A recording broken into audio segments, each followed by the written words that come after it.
nyan capu suci seluruh anggota tanyo yang zahir, baik daripada hadas ataupun najis. Supaya sah ibadat. Apa dia tahabi?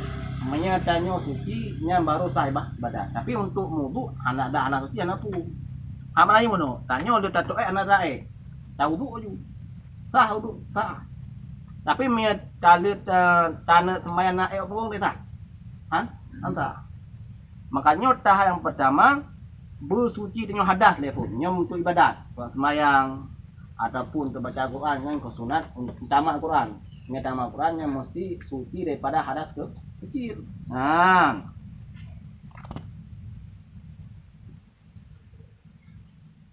Dan taharah yang kedua itu menjadikan anggota yang 7, mata, telinga, lidah, dan perut, dan farad kemaluan, dan tangan, dan kaki daripada segala maksiat. Punya bahasa lain kena syukur. Apa makna syukurnya? Tasarruf lima khulika lajli. Tak pakai sesuatu yang diciptanya pada tempat roy, artinya mana syukur. Ini orang yang ketika ditanya ta'alikan, tak fungsikan ubena yang bak maksiat, yang katanya tak termasuk suci pada tahap yang kedua. Mata nanti terjaga, peralum, lidah, telinga, perut. Maka dia beda antara orang buta dan duduk. Nya orang buta, anak pernah salah tamang rumah kau. Tapi memang orang duduk, tu salah tamang rumah kau.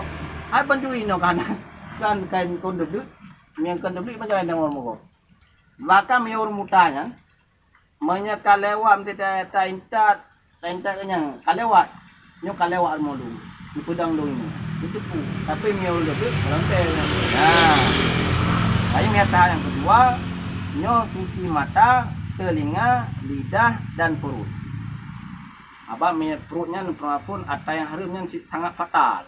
Apalagi kelewatan batas. Kitanya jangan kata harus, ada halus sekalipun yang menyangka kelewatan batas dengan efek. Maka jadi pula orang yang pernah punya urawai ke busikai, isikai, mau jangan gantung, gadah kakak. Mana yang mana? Ketika tanya kaulah tak paju makanan tak berlebihan, yang ibadat kabar. Apa tu betul lagi ulun hang kayak ngono demo. Yang agak tahu deh. Tiga nang yang kuih tibi jen nang perut.